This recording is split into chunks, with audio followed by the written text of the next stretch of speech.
From phantom footsteps and spectral sightings to anomalous orbs and the occult, join two friends who share a fascination and connection to the unexplained as they examine stories and lore from Maine, New England, regular England, and beyond. Arm yourself with a pillow and wrap yourself in white light as we explore the lighter side of the other side, in between the veil. Okay, welcome back, everybody. Hey, folks. We hope you had a lovely week. Yes. I don't even remember what happened this past week. It's been a blur, to be honest. Yeah, I feel we're like mid-January. I know, so, which is crazy to me because it's like just everything feels like it's just flying by, and part of me is like okay with that, but then also I'm like, because I'm like always so ready for summer, but I also don't want to wish winter away because I do like winter. Yeah, it's nice to go inward and kind of just like do like focus on yourself and Yeah. So last week we were at Conn College. Yes. And Melly shared the very dark history. I know. I couldn't believe what I found, but I do think it was really important to share. Yes, so if you 100%. haven't listened, give it a listen. Yes, because it's not only just like the historical side of things, but of course the stories were like chilling. I was when I was editing at night, and I was like, oh, I had to put on Queer Eye, like I said, so I could go to sleep. You got to do what you got to do. Right. So this week we are in New Hampshire. Yes. And but before we get to that, right, we don't have any updates. I don't believe we have no updates. Yeah. Yes. So, there will be a part 2 To Salve Regina. to Salve Regina for sure. Yes, because John contacted me and was like, "Oh, my sister went to Salve Regina. I'm going to see if she has any updates." Yeah. And then Maureen has some stuff, had some additional stuff, and then some other things kind of came my way. Yeah. So I'm like, oh, there's enough here for a part 2, y'all. Okay. So Salve Regina. Awesome. Who knew? Yeah. So we'll be at Plymouth State University. But before that, we have a sign, synchronicity, and spectral sighting. Bow, bow. Woo. Okay, I have one. What do you have for me? So I think last week, was it last week that I was talking? See, I can't even remember. I was talking about how Kyle was watching Shameless. Yes, last week. Yeah. And he had like something was in the kitchen and something was in the kitchen and, all that stuff. So I would say it was a couple of days later. He left on a Sunday. A few days later, we're going to bed, and Alex and I have been being really mindful about getting appropriate sleep after all the lucid dreaming episodes that we did and like the dreamscapes and stuff. Right. So anyway, we're trying to get to bed, and we went to bed relatively early for us. And I was kind of tossing and turning, and I was just getting into this like meditative state and just really kind of connecting and like doing my gratitudes just to kind of like ease my anxiety and stress, stop the to-do list in my head, right? Right. And I'm falling. Alex is completely out. He's snoring over there. Oh yeah, like 100%. Like as soon as his head hits the pillow, he's out. So I am falling asleep, and I turn over, and I, no joke, can hear something in the kitchen. Oh my God. But not just like, it's not like footsteps. Okay. I can actually hear like someone is like putting away dishes and like looking through the cabinets and opening drawers and closing them. Now I am like full blown, like, what do I do? Right. Because part of me was like a little scared, but part of me was also like, okay, I can't just walk in there because I don't know what I'm going to see. Right. I know what I feel. I don't feel like there's no malicious intent here. Right. But I'm also like, she's just making, if it's Alice, she's just making her presence known Right. even more. Like she's really like, this is my kitchen. And I have got shit to do. Yeah. So I was like, I don't know, like what is, like, who is this? Cause I didn't get the sense that it was Alice. Right. So part of me is just like, okay, well, I know nobody's in our house. Like the doors were locked. Right. I know no one like broke in. There's just, there isn't a way for that to happen without us knowing. Our house is too small for that. So you I'm have like, two spirits that are really like territorial over your kitchen. Over the kitchen. So I'm like, okay, but I'm like, now my eyes are like fully, like I have my, like I'm wide eyed and like, okay, what's happening? And I can hear this so crystal clear. It is like, they're in the kitchen. Like, I'm like, oh my God. Okay, but if you are putting stuff away, like, thank you so much. Right. I mean, it sounds like they listen to you because you're always asking if they can help with laundry, you know? They're doing it in the kitchen. But then... Do you find that things are misplaced or... So... Okay. Yes. I'm jumping the gun here. Yeah. Well, So I'm listening to this and I'm like completely paralyzed. I don't know what to do. I don't know if I should go in there and see, but then I'm like, I'm not going in there. Like every single horror movie that you see, you're constantly like, bitch, don't go in there. Right. So, but I hear it leave the kitchen and walk into the living room. Ugh. And now I don't know what to do because we typically keep our door open. Right. We had created that habit because of the dog. Right. So when Hunter was alive, you know, it was just easier for us to keep the door open instead of him like trying to bowl it down. Right. And then ever since then, we've just kept it open. And where we are downstairs and the boys are upstairs, like we just keep it open. I mean, now that they're getting older, it's like we're in this place where like we should probably close the door because like, you know, they both have music going. Anyway. Right. Anyway, did Seamus hear it? He was upstairs. He's been like, he's had this tendency where he doesn't want to sleep in the bed with us and he wants to go upstairs and stay with the boys. Oh, maybe he's protecting them. And he sleeps with Finn. Yeah. So very well could be that. Yeah. So it walked into the living room. We should try to connect there. I'm thinking we got to do something because I then got up and like lifted my head up and looked into the living room and because I can like kind of crane my neck to see. Yeah. And I couldn't see anything. Okay. There was nobody there. So do you sleep? Does Alex sleep closer to the window and you sleep closer to the door? Yeah. Okay. So I'm like, okay, don't wake Alex up because if I wake him up, he'll never go back to sleep because it'll just sort of like haunt him. Of course. Yeah, literally. But then now he probably wouldn't want to go into the living room. Well, you know, like how he's left the bedroom because of the things he's seen. Yeah. So, but the other thing is that I just kind of sat there and I like had my head on the pillow and I'm just kind of like, what do I do? What do I do? What do I do? And I hear it go back from the living room into the kitchen. And it goes back into the kitchen and then it starts rifling around in the kitchen again.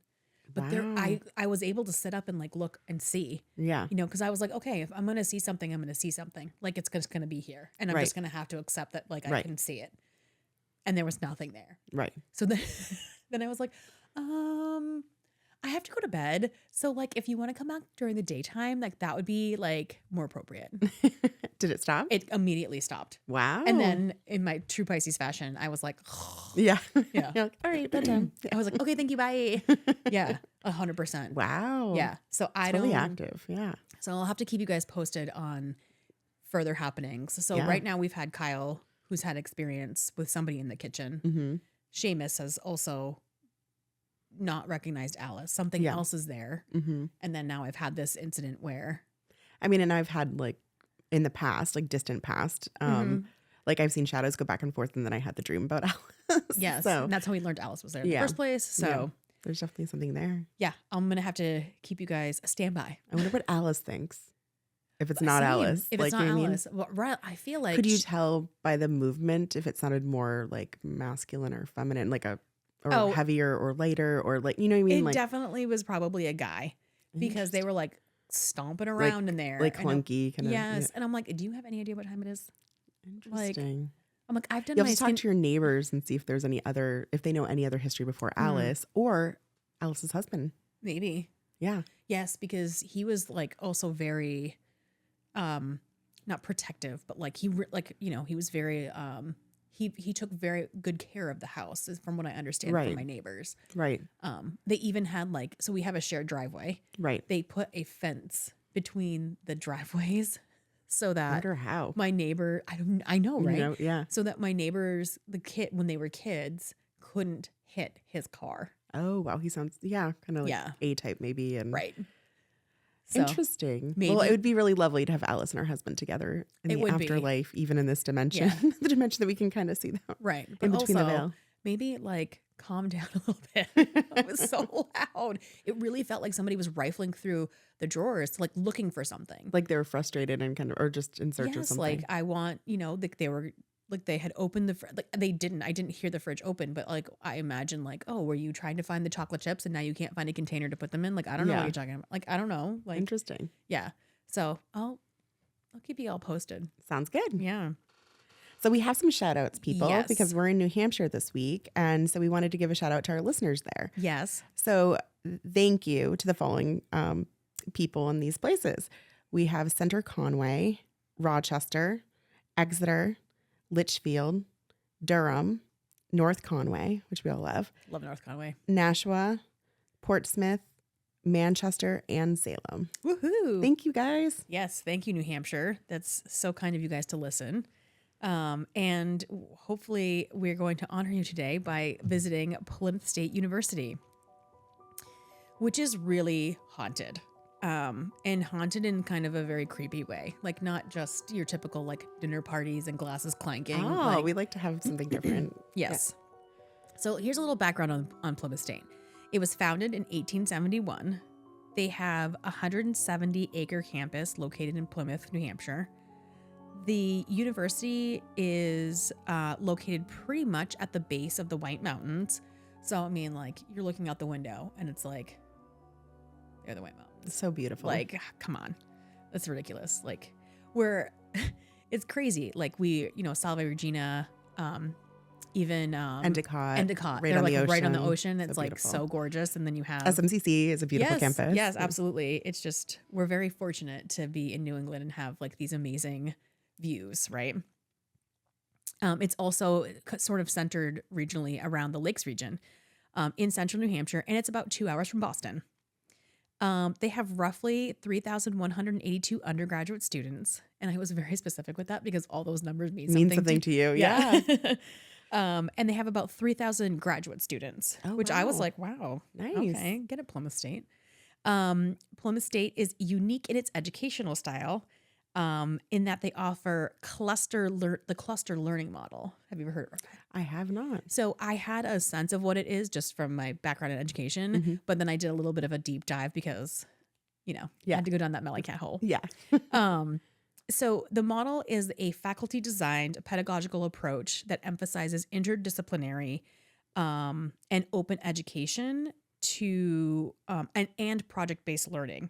So basically, you get to sort of model your own education. So when you attend there, if you kind of like a little bit of column A, a little bit of column B, a little bit of column C, like you work with the faculty there, then they kind of help you craft a major.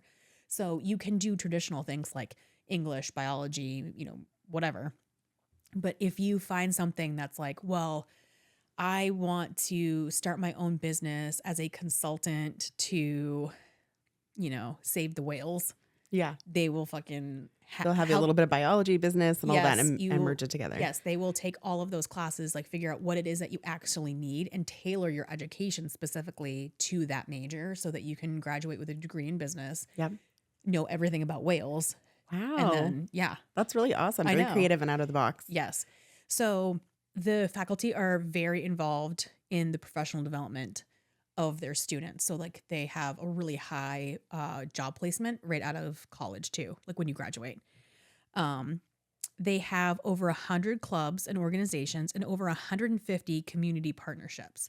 So, I mean, it pretty much is kind of like a like a DIY degree. Okay. But then with these 150 community partnerships, they can pretty much like be really successful. So they get like a ton of real world experience as they're learning their major, which I think is really great. Cause like when we were in school, it was like, if you were going to be a doctor, then you would have all that like practice ahead of time before you go on patients, right? Teachers had to do student teaching. Field work and like there's a lot of field work there. Clinicals. Yeah. So fellowships, all the different terms they use. So it was hard because like you wouldn't get that experience until like your senior year. Right. But it sounds like these guys do it right out of the gate. That's nice. Yeah. Because it really gives you a feel if you want to do it and you can know sooner. Yeah. And then you can shift. Right. Like it's not you're not attached. Like you're like, oh my God, I've been doing this fucking English major for 3 years. Right. Now I'm like screwed. Right. So that's kind of cool. Okay. Some notable people to come out of Plymouth State are Professor Robert Frost. Oh, really? The Robert Frost. Yeah. Who taught English. Wow. Yeah. Of course he taught English. He's an American. Yeah, he's an American poet. Joe Dudek, who is a Heisman Trophy finalist and a former player for the Denver Broncos. Okay. Sana Ijaz, a Pashtun women's rights activist. Ella Knowles Haskell, who was the first woman to argue a case in the U.S. Supreme Court. Yes, bitch. Ooh. And Paul Rubens, who most people will recognize as Pee Wee Herman went there? Oh yes. My goodness. Wow. So actually Ella Knowles Haskell and Paul Rubens, they went there for a year. They didn't graduate, but they are Okay. technically They attended. Yeah. Yeah. Okay. So now we're going to get to the hauntings. Ooh, our favorite part. Okay. So I got a lot of my information right from, I got my information about Plymouth State from Plymouth State University's website, but then Right. I also got a lot of information from the Odyssey Online, the Clock Online, and Wikipedia. Okay. So how this is going to break down is like one of the things that I found the most information on. So when I started doing some digging, it's like, oh, it's really haunted, and here are the places that are haunted. Right. And then it didn't go into more And then detail. they don't give I you any know. details, and I'm They like, just give you a little bite, and then you're like, I want more. well, how am I supposed to find this out? Y'all know I ain't gonna drive 3 hours from here to go to Plymouth State to like do some investigating. And so Though there is a really good Common Man restaurant near there. so maybe we I've should. heard we should. Okay. Yeah. All right, Yeah. fine. I'll do it. I'm in. All right. So there was a student. So they actually have a paranormal research. It's the Plymouth Ooh. State Paranormal Research Club. So cool. Yes. And so this club has been going on for a really long time. So I think that this guy comes out of this club. So when he was a student, this is his account. But then there's other little pieces here and there that I found from different accounts. Okay. So, okay. So the first hall we're going to look at is called Mary Lyons Hall. So Mary Lyons Hall is home to 250 upper division students and offers double, triple, and quad rooms with a shared community bathrooms on each floor. Ooh. Ooh, lovely. Mary Lyons Hall rooms are furnished with desks, desk chairs, beds, mattresses, and dressers. The residence hall rooms have refurbished wood floors, and hallway lounges are the hallways and the lounges are carpeted. Sounds like a very standard dorm. Mm-hmm. The hall also offers a pool and ping pong tables in the basement, laundry room on the second floor, and a full kitchen so that students can go in there and cook if they don't want to go to the dining hall. Wow. Nice. So I don't Kind know. of like a sweet atmosphere. You Yes. Can, yeah. And I don't know if I did not do any digging into their dining halls. So How good they are there. Now. yeah. So it sounds like people do a lot of cooking Yeah. here. So maybe not so. Yeah. It's not as good as SMCC. Yes. Okay, so Mary Lyon Hall is recognized in the New Hampshire State Registry of Historic Places. So already when I read that, I was like, oh God, of course this place is haunted. So I think it's also important though to give Miss Mary some props here. Okay. So Mary grew up on the farm with her family in Buckland, Mass. She would lose her father at the age of 5, and her mother would remarry and move away. And leave her? Yes. Oh my Lord. When she was 13. Oh. So, okay, let me back up. She Okay. doesn't just up and leave her. Like, she doesn't abandon her. But Okay. she's like, we're leaving. And Mary was like, no. Good Because girl. Yeah. the family's farm would go under. Yeah. And her brother, who I believe his name was Aaron, he took it over from when the dad died and was like, I got this. Like, I'm going to like build up the family. Yep. And she was like, well, no, Mom, like you're going to go get remarried. Well, like, fine, go remarry and like move away. I'm going to stay with my brother. I'm going to help my brother out. Wow. Go Mary. Yes. So she stayed behind to help her brother on the farm so he wouldn't lose it. By the age of 17, Mary was attending school, and in some cases, she began teaching in some of these Wow. classes. And this is really where Mary finds her calling. And she's like a bit of a badass in the educational world, as I found out, because I was like, who is this Mary? Yeah. She would become one of the most prolific women in education in the 1800s. She soaked up a ton of experience as a teacher and a headmistress of various all-female schools. So when Laban Wheaton and his daughter, Eliza, called upon Mary to help them establish the Wheaton Female Seminary, she was like, fuck yeah. Nice. Yeah. So they were like, there's something about Mary. And she's like the it girl Awesome. in the 1800s. And like, she knows what she's talking about in education. So we need to get her to come help us build these schools and like establish these schools for all females. Right. So in 1873, she helped found Mount Holyoke Seminary. Seminary. Seminary? Female Seminary. Okay. Yes. Where she took in all kinds of women from varying socioeconomic backgrounds. And that was something that was like super, super important to her, which is something that's actually still really important to Plymouth State, is that anyone should be able to go to school. Okay. That's So really awesome. she was like, it doesn't matter. Like, we'll figure it out. We're going to make it happen. And especially for females, she was very, very big on like female empowerment. Mm-hmm. So she was like, yeah, it's going to happen. Like, if you want it, then like, we'll make it happen for you. Right. It was really important to Mary that all women have the right to education. So she would keep staffing of the seminary schools low. And then the women who attended the seminaries had to play a role in the upkeep of the school.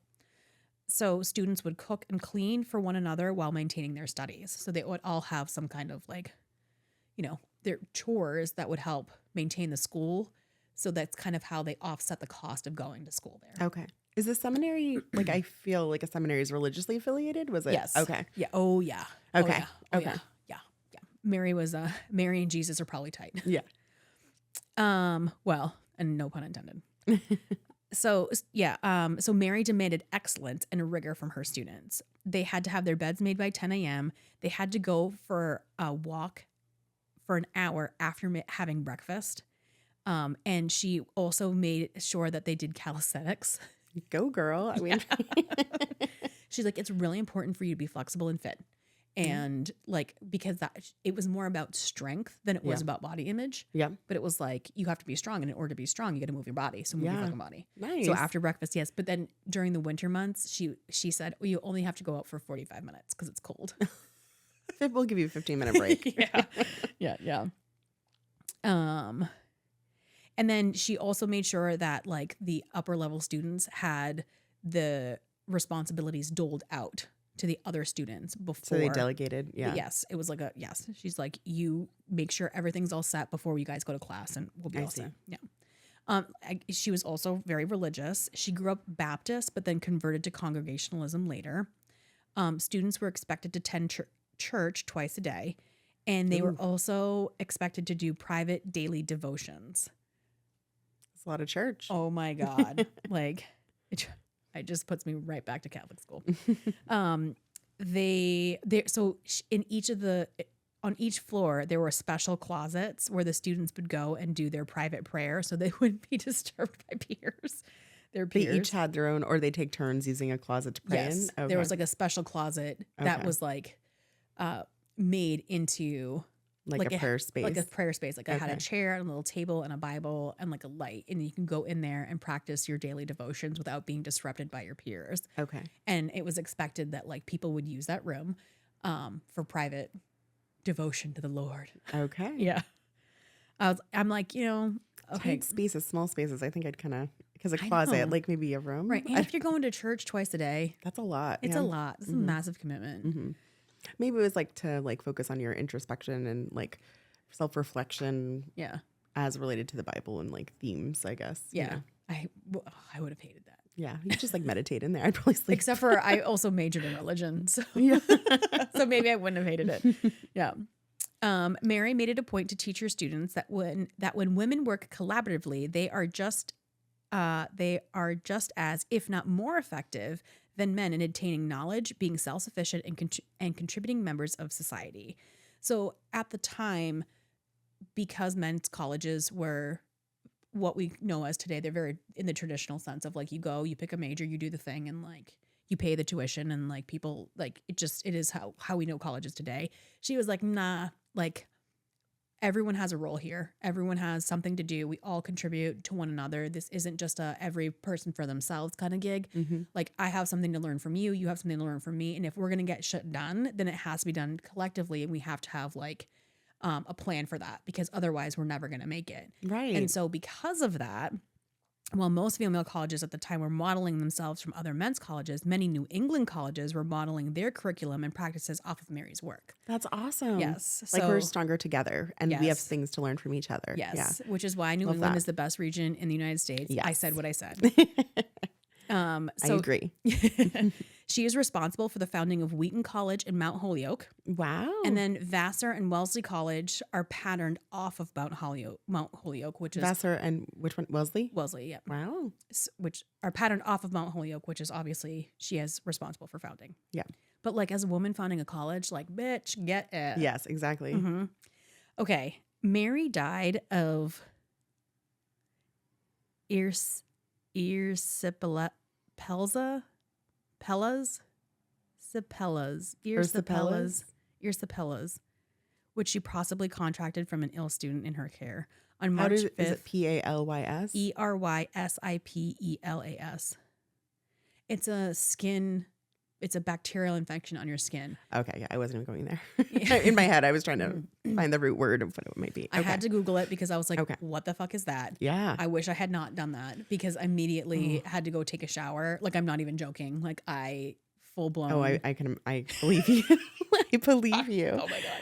Alex was like, what are you doing? And I was like, this is what Mary died of. He's like, who's Mary? I was like, it's a bacterial infection. He's like, you don't have it. Okay. You're not bleeding. Yeah, you're not bleeding.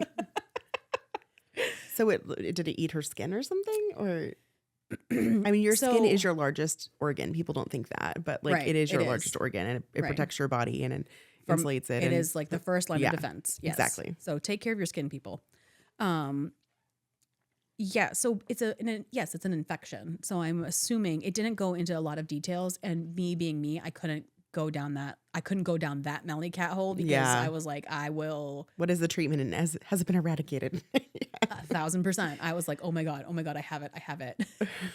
Like Alex was like, I think you it's can't a even good sign that we can't even pronounce it or have not heard it. So yeah, it's not leprosy, right? No. Okay. But I think they'd call it that. It's like a staph infection, essentially. Ooh, okay. Yeah. So wash those hands, people. Take good care of yourself. Yep. So hygiene. She died March 5th, 1849. Mary was buried on the Mount Holyoke College campus in front of Porter Hall and behind the amphitheater. Her burial site is marked with a granite marker surrounded by an iron fence. And I want to be really clear about that because there's a story that comes up that makes where she'll kind of reappear later. Okay. And so it leaves you to wonder like, there's a tunnel that connects Blair Hall and Mary Lyons Hall. Okay. So back when the school had become co-ed, the girls had very strict rules to follow. One of them being that they had to wear long skirts. Fine. Whatever. So they would take this tunnel in the middle of the winter so they could avoid getting their skirts wet and muddy and obviously just avoid being cold. Cold, yeah. So the story goes that one day, two girls were walking in the tunnel going from Blair to Mary Lyden when they encountered a boy. The boy murdered both the girls and proceeded to kill himself. Ugh. It doesn't say how at all. So like we don't, and I did some digging to figure out like, who were these kids? Like there had to have been some report, right? I couldn't find anything. So Lee, it's said that the two girls now haunt Blair and Mary Lyons. And if you listen closely, you can hear them screaming. Oh God. Yeah. And this is something that's actually, this is the one. Like this is the tunnel. This is the one where people are like, oh yeah, I don't believe in that shit. Like ghosts. And then they go down and then they're fucking traumatized. Ugh. Do they still use the tunnel to this day? Or is it something that's been like shut off? So there's more than one tunnel. There's a series of tunnels. Interesting. Yeah. And I watched this like 4-part documentary on the tunnels because it was like, there was one clip that said like, and it's presumed to be haunted. They didn't talk about no hauntings. Oh. Yes. You're like, I watched all that for 45 nothing? minutes. I'm never getting back. On tunnels? On the tunnels. And he was like, and this, it kind of reminds me of Napoleon Dynamite where when they're working on the farm. Do you remember the part where they're working on the farm and he cracked all those eggs into that like mason jar and they like stir it up and they each take a drink out of it? I think so. Yeah. It's been a while. But He reminds me of that. The guy that's like, yes. And then this pipe here is a water pipe. And I'm like, oh my God, get to the hauntings. But anyway, so there's a series of tunnels that are down there that the students would use. Some students have access to the certain tunnels, and then some tunnels have been blocked off completely. Okay. Was this one blocked off completely, or? I don't think so. It says one student, Tristan Mays, a then resident of Blair Hall, said, I have heard weird noises coming from behind the doors to the tunnel in the basement of Blair. And every now and again, you'll hear footsteps, but you won't be able to see a person. I don't know if I believe in ghosts, but there is definitely something off with that tunnel door and the basement. It's like it's trying to hide something. And so this is like a consistent, like when you research the hauntings from Plymouth State, this is what everyone says. Is that like, I've never seen anything, but I hear things and I know I'm not alone, and it doesn't feel good. Yeah. Not in a good way. Yeah. Yeah. On the Yeah. on the Mary Lyons side, stories spread further from just the tunnel, but to the building itself. Adam Beauperlant, a then sophomore resident of Mary Lyons, said, "I have heard a student saying that their room was always cold even when the heat was on. There have been lights flickering on and off. I don't think my room itself is haunted, but I have heard people going down into the tunnel and hearing and seeing things." There's also a story, and this is what I found odd, which is why I had to do the digging on Mary, that Mary herself had a lover, and they would meet in the tunnel. So one night they were meeting in secret when the tunnel collapsed and it killed both of them. Mary was killed on the Mary Lyons side of the tunnel, and her lover was killed on the Blair side of the tunnel. Students say that Mary is quite a malevolent spirit who is angry that she is unable to reach her lover for the rest of eternity. Students have a sense of dread in the tunnel, and they feel like something is chasing them when they are down there. Ooh. I might just take the weather over the tunnel and walk the other way. It's so bad that students choose to not take the tunnels and just brave the elements instead of going through the basement. I mean, it seemed like a great idea to avoid like snowstorms and stuff, but I don't know. But no, thank you. Yeah. No. But I don't know how this could be possible because she died of the disease. Yeah. And she's buried at Mount Holyoke. They could just be urban legend or, right. You know. Well, but what is it? Like if you're hearing things in the tunnel. Yeah. Who's down there? If you're hearing maybe the other girls or. Mm-hmm. Yeah. I mean, if they're footsteps, they can't be like rats or anything. Like, you know, like that would be a different noise. So. Oh, totally different noise. Right. Yeah. And I would welcome the rats at that point. Okay. So the next hall we're going to look at is called Rounds Hall. Before Rounds Hall became part of Plymouth State University, a boarding house stood on its grounds. After repeated and costly attempts to repair the two-story building, it was decided that a new building was needed. Rounds Hall was dedicated in honor of Charles C. Rounds and on August 28, 1891. And was the main academic building in Plymouth for many years, housing classrooms, the library, and the town grade school and high school.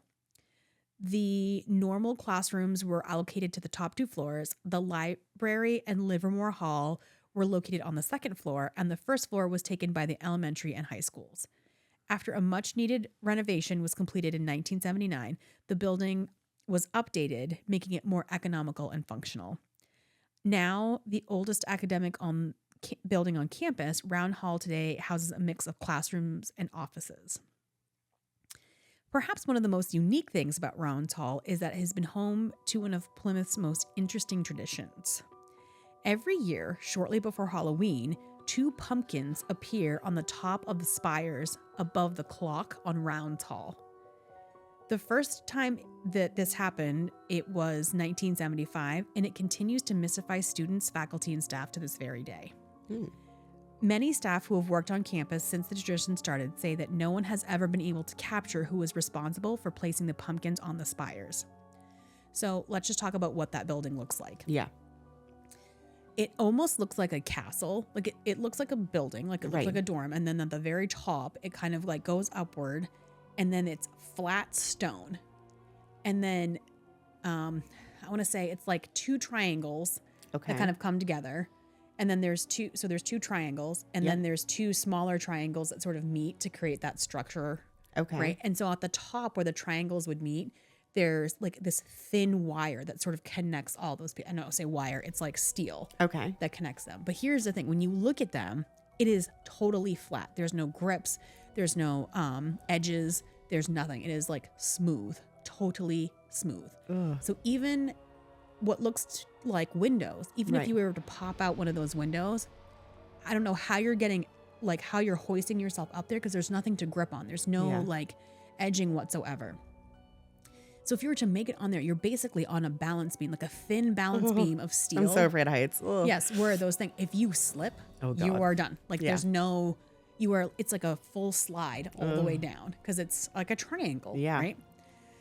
So this is what the crazy thing is because at the top of those spires, those very two pointy things, and like the force that it would take to drive a pumpkin through the top of that spire, I don't know how they get up there. Have you seen pictures of this? Oh, there's video all over. God. Yeah, so I can't wait. We'll link a video. Plymouth State University has a YouTube video that has these pumpkins. This is so unique. Yes, it is so crazy. Wow. So the meteorology department has a camera to capture the weather on campus, and this camera points directly at Rounds Hall, and there is a crystal clear view at the top of the tower. Some faculty say that part of the reason that no one has been able to capture anyone putting the pumpkins on the spires is because students will turn the camera off while the pumpkins are being placed, then turn them back on once the pumpkins have been fixed to the spires.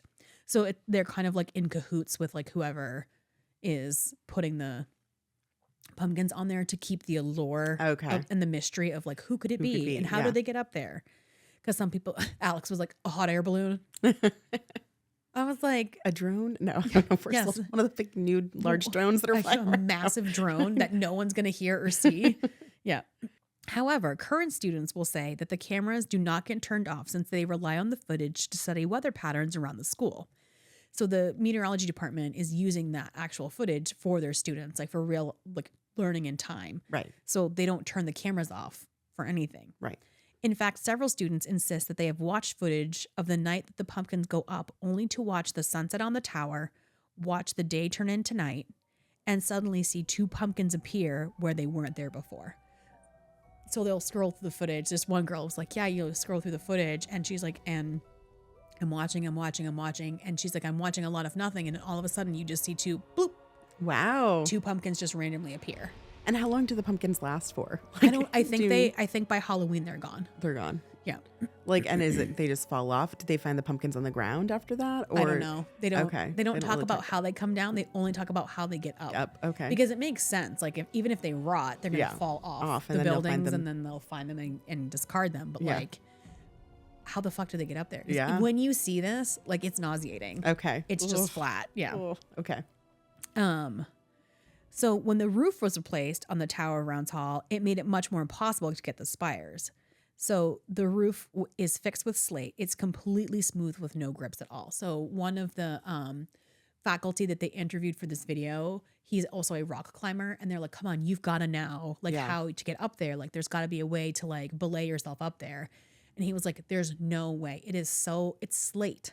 Like you can't drive like anything through that without clearly damaging it. But then also, how do you get up there? Like there's a point at which you can't then get yourself up any higher. He's like, I don't know how to do it.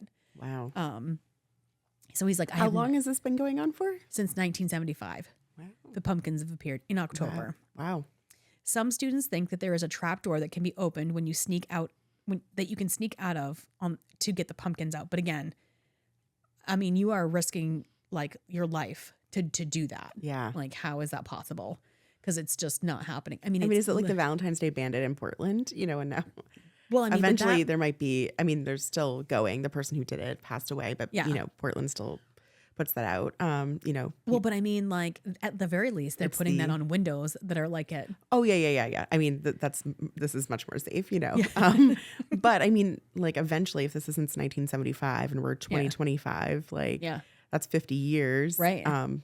Is it eventually going to end, or is it like passed on like the Valentine's Day Bandit? Oh no, I think it's a massive tradition because there was one year where the pumpkins did not appear on the spires, and that was the fall of 2008. And it was like the talk of the community. Really? At Plymouth State. Okay. They were like, oh my gosh, is it done? Are we done? Like it's never going to happen again. And then the following year. In 2009, it came back. It came back and it clearly happened. Maybe the person was sick. Through COVID. Yeah. So. Interesting. Yeah. It's mysterious. Yes. So like I said, however, they've reappeared every year since, and the community at Plymouth State are still baffled as to how these pumpkins get up there. But pumpkins are not the only thing that mystify and spook Rounds Hall. Okay. Because of course not, right? Right. In fact, Rounds Hall is known to be very haunted.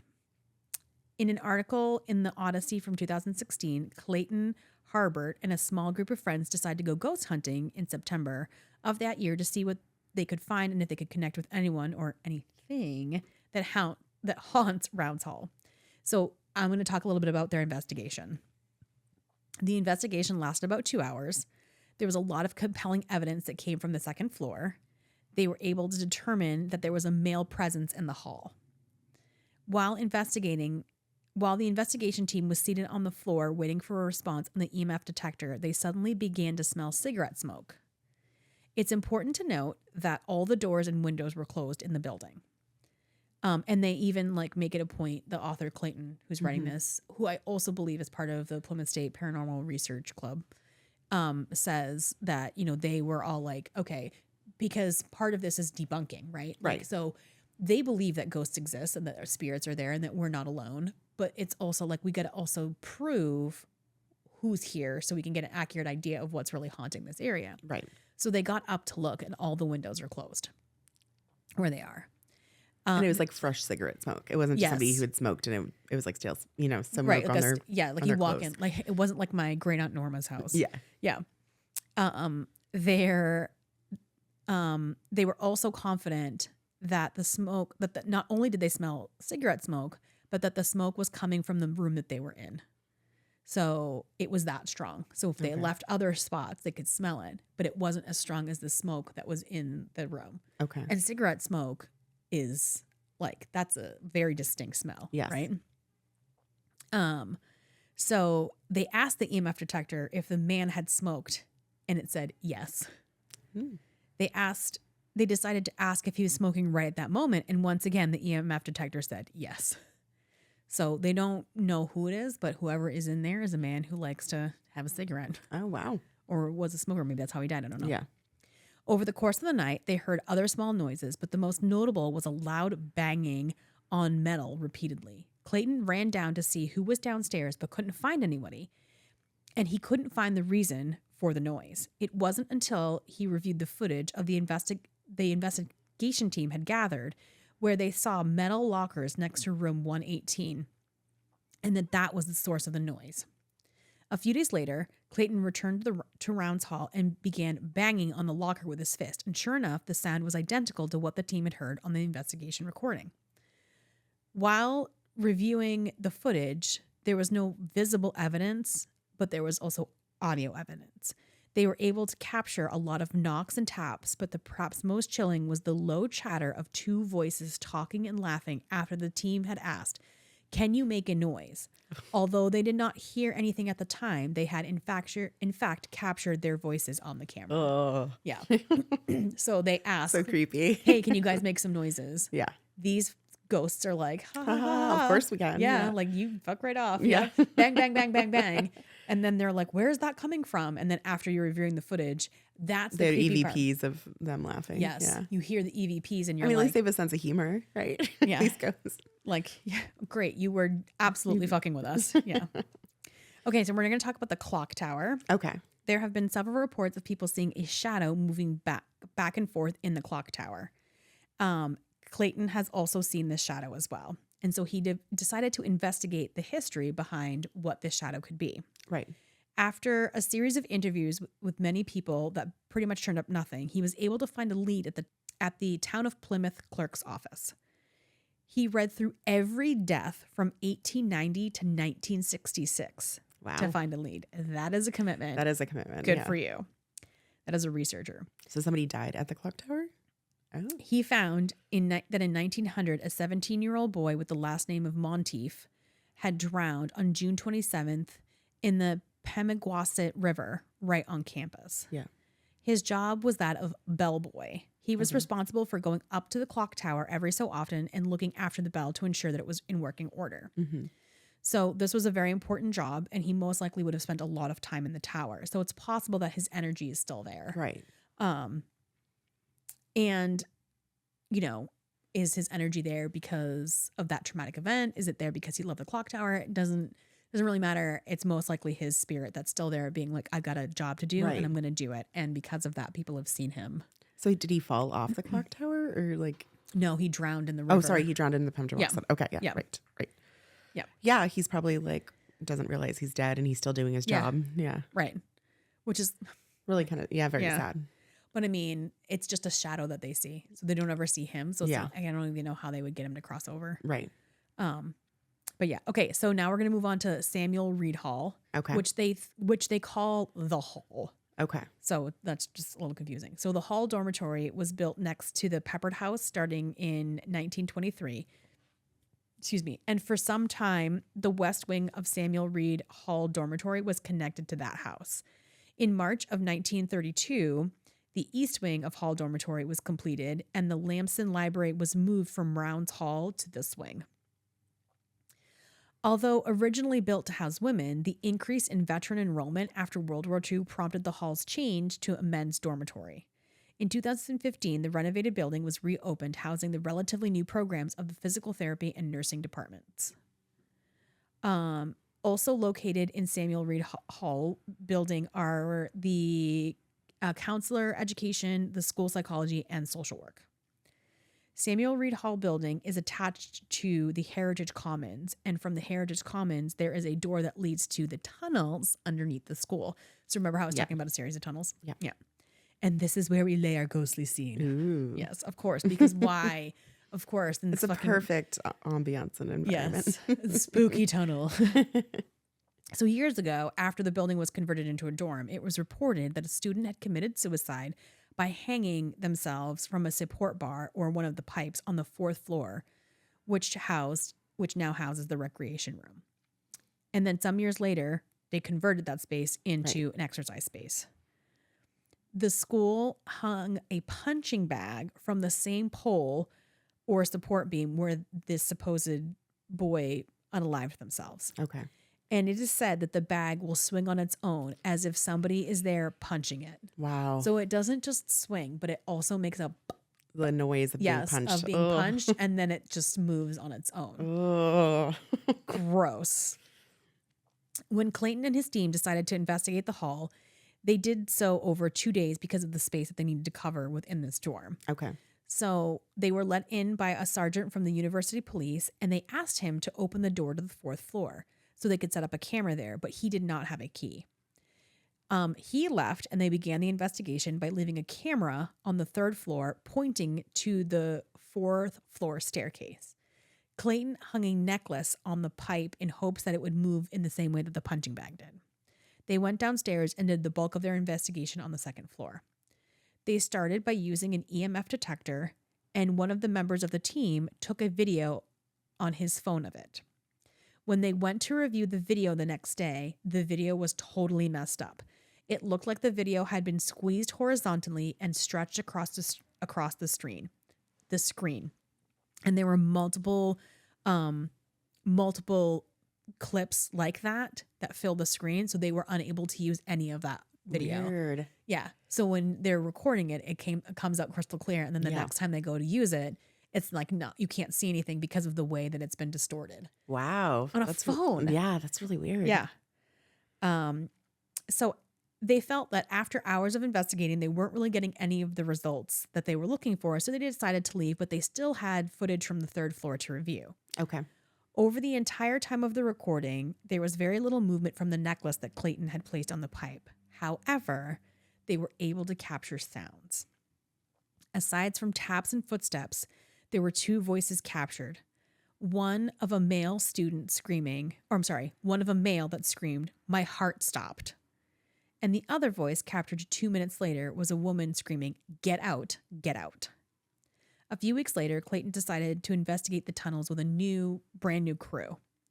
They first set up the cameras at the end of the tunnel and started with the EMF detector at the other end to see if there were any spirits. There was a response, but not as strong as they had hoped. From there, they decided to leave the camera while they went through the tunnels to do another investigation of Sam Reed Hall. In his earlier investigation, Clayton had explained that he had gotten a good response in the conference room on the 2nd floor, so they decided to head back up. Adjacent was the staff kitchen. He placed his camera and a handheld flashlight on a table pointing to a table of papers and pencils to see if anything would move. They were in the conference room communicating with the ghosts by taps. They would ask a question, and the ghost would tap once for yes and twice for no. After a while, they decided to call in a night, but Clayton asked the ghost to do one more thing, and then they would leave. As soon as he asked, the flashlight began to slowly strobe. The interesting thing is that the flashlight that Clayton was holding was only a flashlight that would turn off and on. It didn't actually have a strobe function. Wow. Yeah. That ghost is powerful. I guess so. So he quickly grabs it and leaves. Okay. He turned it off. He turned it back on, turned it off and then back on again. And it was working just fine. And it did exactly what it was supposed to do. Just turn on and turn off. Upon reviewing the footage from the tunnels, there was a haunting scream that chills people to the bone still of a man screaming, "I don't feel guilty." Ooh. And then a large bang. Oh my Lord. Is this the same tunnel of the guy that murdered the 2 girls in it? This is a different one. Oh, it's a different. Yes. Interesting. But wonder if that guy. Are they all connected? Yeah. Okay. Yeah. So wonder if he ran away. Yeah. And then. Yeah. Wow. Yes. There was also audio evidence of 3 loud bangs 30 seconds later, another 3 loud bangs, and then 30 seconds after that, another 3 loud bangs. This was slightly concerning to the team because there were a few demonic symbols, one of them being a sign of things happening in 3. In specific religions, that demonic symbol is a mock of the Holy Trinity, the Father, the Son, and the Holy Ghost. So having ended their review of their footage with the 3 bangs, 30 seconds in between, it was enough for them to be like, we're good. Yeah. Yeah. We're good. So yeah, interesting and terrifying. And that is the haunting of Plymouth State University. Yeah. I didn't really know a lot about Plymouth State Same. At all. I know we have some friends of friends that went there, but I didn't really know a lot about it. So that was really interesting. Thanks, chat. Yeah. I mean, crazy. Yeah. So if anybody went to Plymouth State, if anybody has their own ghost stories or experiences, please DM us and let us know and we can give an update. Or, stay out of the tunnels. Yes, exactly. Bring your stage. If you know the person that puts the pumpkin on the spires, or the pumpkins on the spires, of Round Hall, right? Of Rounds Hall, yeah. Rounds Hall. Yeah. Let us know. Yeah, I don't know. I think that's so interesting. That's the mystery, is that nobody knows who it is. Yeah. And I think part of me also wonders if they're not even going to do any digging because they're like, you know what? We don't want to know. We just wanted to continue to It's just going to continue. It's just going to be a thing. And also, like, it's so weird as to how they get on there. So we're not even going to touch it. Yeah. We already have haunted tunnels. Yeah. We don't need anything extra. But yeah, that's the haunting of Plymouth State. And next week we're going to be in Northampton, Massachusetts for Smith College. Yeah. So stay tuned for that. And until then, I'm Chat. And I'm Melly. And we invite you to explore the lighter side of the other side. Bye. Bye. In Between the Veil podcast is a production of It's Always a Production Media in association with Powers Media. Hosted by Chat Mills and Melly Twilo. Theme music by John Hookstra. Edited by Austin Mills. Artwork by Vacationlander. Sound engineering by DJ Tons of Fun. We thank you for listening and would be forever in your debt if you provide a like and a 5-star review on whichever platform you are listening on. For more laughter and spooks, we invite you to follow us on Instagram and Facebook at In Between the Veil Podcast. Until next time, we invite you to explore the lighter side of the other side.